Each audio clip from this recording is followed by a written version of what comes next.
Hello there, and welcome to my new tutorial series for Rimworld Biotech. I'm Icon, and this is the first video of a three-part series where I'm exploring and explaining the new things that the DLC has brought us. This video is about genes and xenotypes and everything revolving around that topic. The other videos will be about mechanisms and children and education.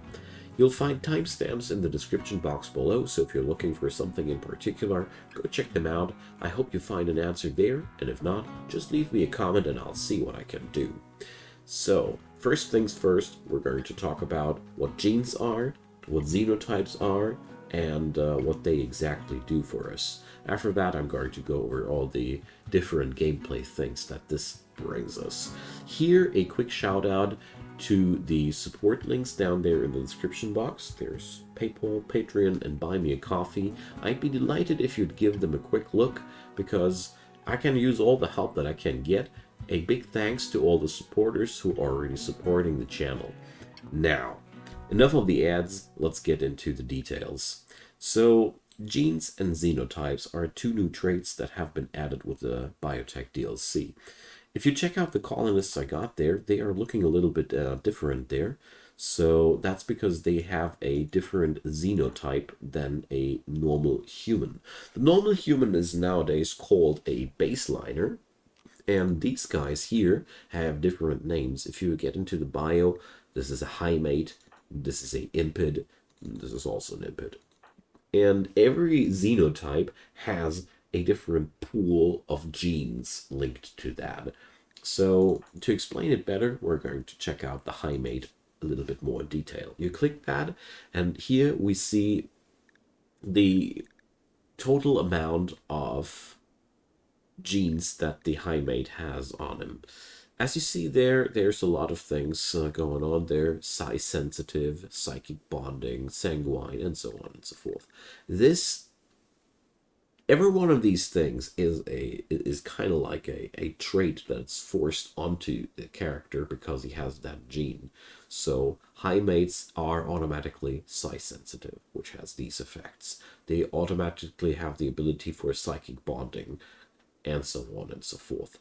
They also have abilities or genes for skin color, hair, and so there are a lot of things that are just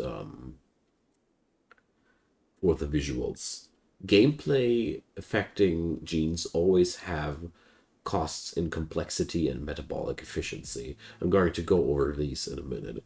Altogether, the total sum of genes is making up your xenotype. That's the gist of it. Genes are therefore now a wonderful tool to individualize your colonists like crazy. As you can see here, the impid are more tuned for fast running, fire resistance. They can even spit fire, and they are immune against diseases. Or no, they have a weak immunity system. Sorry, I misread that. And they are very tolerant against heat. They are always worse off with plants. They always have 4 points less than other people, and so on and so forth. As you see there, the two xenotypes couldn't be more different from each other, and the new DLC has brought a big variety of new xenotypes to begin with, and that's just the beginning of a new era of race tinkering. You could easily exchange the word xenotype with species, and it would totally still make sense. Alright, now we understand what genes are and what xenotypes are, but what can we do with that, you might ask yourself. Have fun with it is the answer. So, next thing on my list is the technology and the hardware to manipulate that stuff. When you check out the research tree, we have now a lot of new things with the Biotech mod. You see those little corners there. They are marking that this is from a DLC. Everything with a blue cornered thing is from Biotech. Interesting we're only going to look at a certain list of new things: xenogenetics, the gene processor, and archogenetics. The other things I'll be covering in a different in a different part of that series. So the first tech, xenogenetics, does unlock the gene assembler, the gene bank, and the gene extractor. We're going to talk about these now first. So you find these machines in the Biotech Writer, and we're going to start first with the gene assembler, a gene extractor. I'm just going to put up these machines so we can have a look at them, and the gene bank right next to that. So I didn't miss a spot there. Okay, so this is the hardware that we require to extract genes from people and reform them into something new and put them into the person afterwards. Sounds crazy? I'll show you how.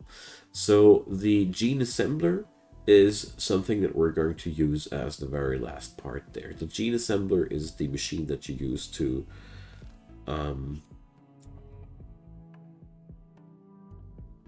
facilitate the genes that you have harvested. The really interesting part is the gene extractor.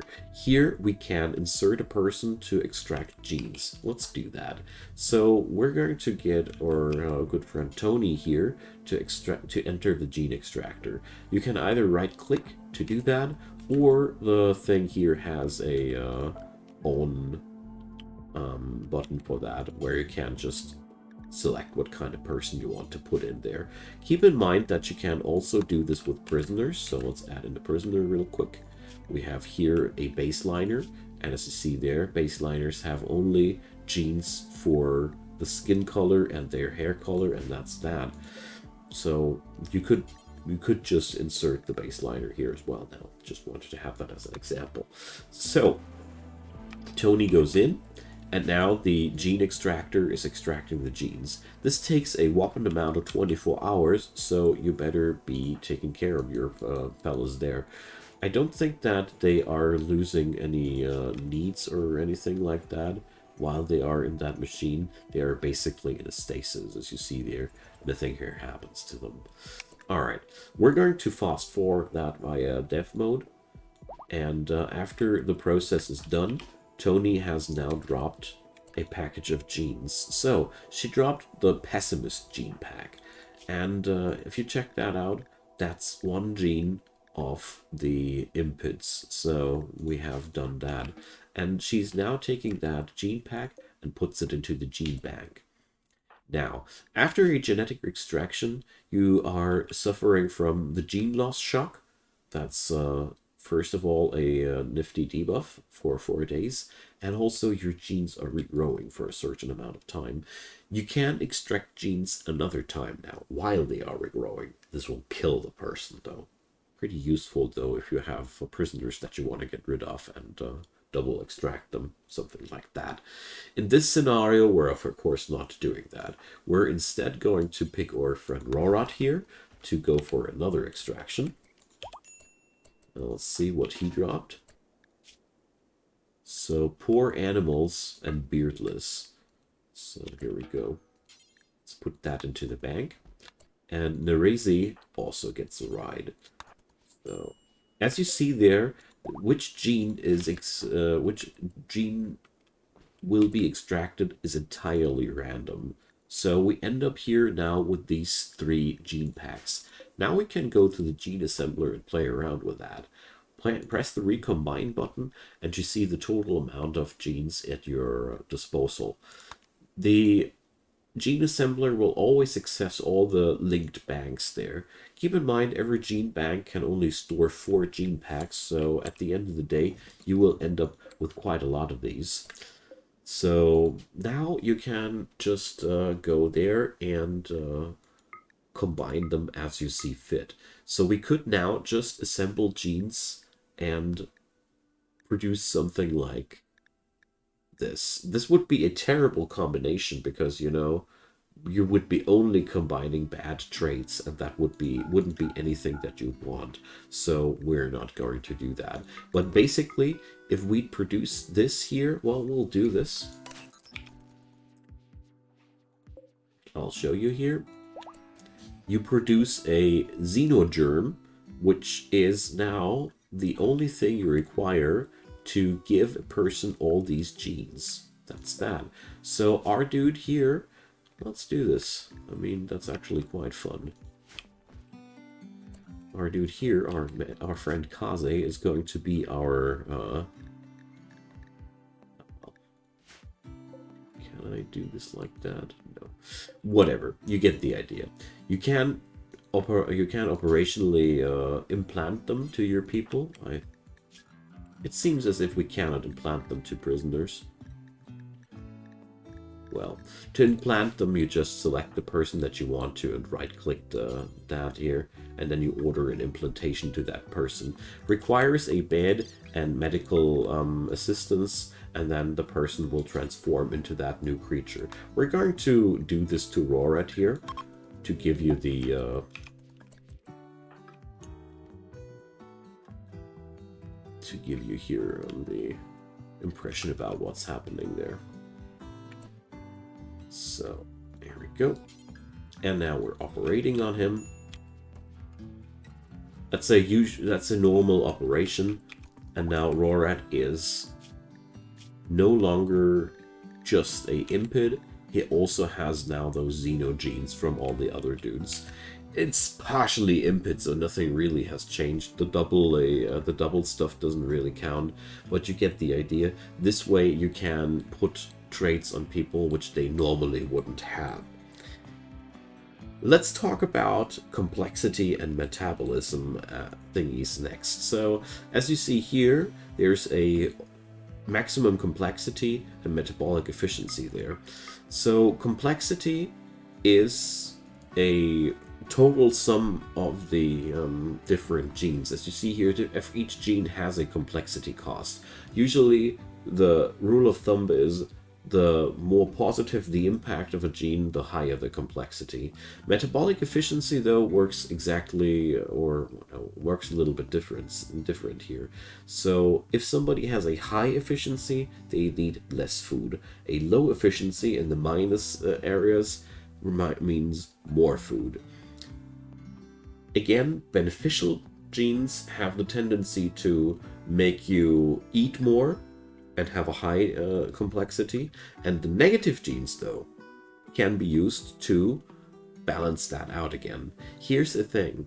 Under normal circumstances, without cheating, you can never ever go below metabolic efficiency -5. So if you rack up too many positive traits, you'd end up at -15 metabolic efficiency, and then you'd need to add up new negative traits. As you see here, the pessimist is a positive +3, and this way you can pack up lots of positive traits by countering them out with negative traits. So the bottom line there is the complexity and metabolic efficiency system makes it so that the more benefits you want to have, the more downsides you have to put on yourself, which is quite fun because this can end up in quite catastrophic, freaky creatures. So, complexity is only to be increased here by building gene processors. So, you set up a gene processor, and that adds extra complexity points. Has to be powered. And first we had a maximum complexity of 6. Now we have a maximum complexity of 8. So the more complicated and intricate things you want to do, the more nasty it'll get. So that's in a nutshell how complexity and metabolism work.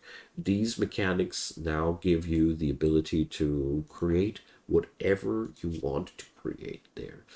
One last thing that I want to talk about is inheritance of these things.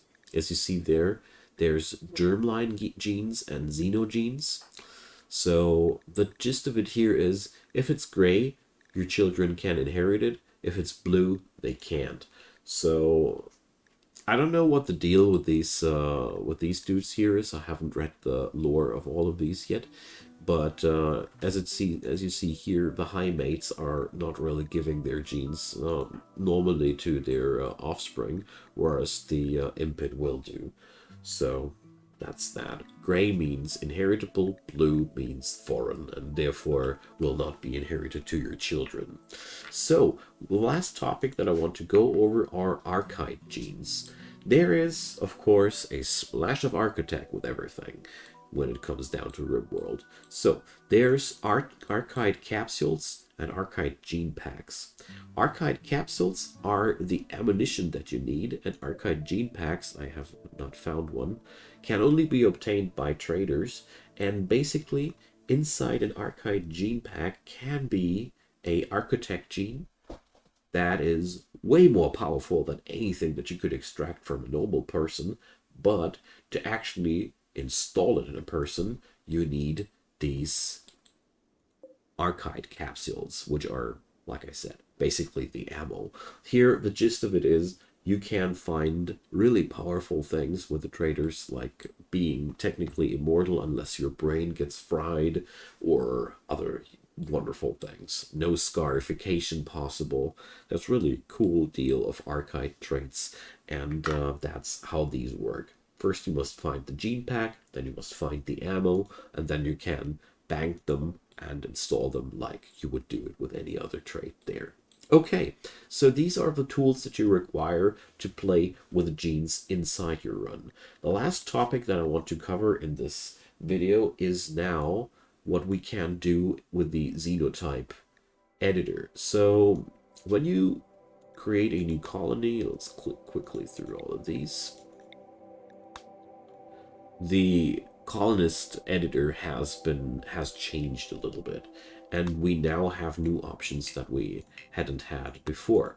So when you roll your new characters, you can now select what kind of xenotype they're supposed to be, but there's also the Xenotype Editor. Here you can create your own species. As you see here, there's also complexity and metabolic efficiency, and you can select if the genes are inheritable or not. You can here mix and match whatever you want to do. A few things that are worth mentioning. You can here put a check mark into ignore restrictions. This will allow you to stack the metabolic efficiency below -5, allowing you to cheat effectively. But what it also opens up is to give giving you the access to the Archite genes right from the get-go. So if you want to create a bionic super soldier, well, this is a way to do it. What's also very interesting and worth mentioning here is, let's do this Xenotype Spitter. All I'm doing here is now adding up a xenotype that has acid spray. Save and apply. And now you can just activate these and have them in your run, or start with these. So you can basically, I don't know if the storyteller will use these new xenotypes, but this way you can save your own custom set that you've set up and play along with it, or create entire colonies of your new xenotype. So the Xenotype Editor is your friend to save and store your new creations. Alright, that's been that. There's not much more to be said. I thank you much for your time and attention. The next video, like I said, will be about the other features. Feel free to leave me a comment. A thumbs up would be much appreciated, or feel free to subscribe if you like that kind of content. There's daily new stuff up from my side. Yeah, that's that. I hope you are going to enjoy the next video as well. Feel free to check out the links down below. Like I said, there's support links. There's a link to the playlist down there as soon as I have set it up. And thanks for watching. Have a good one. Bye-bye.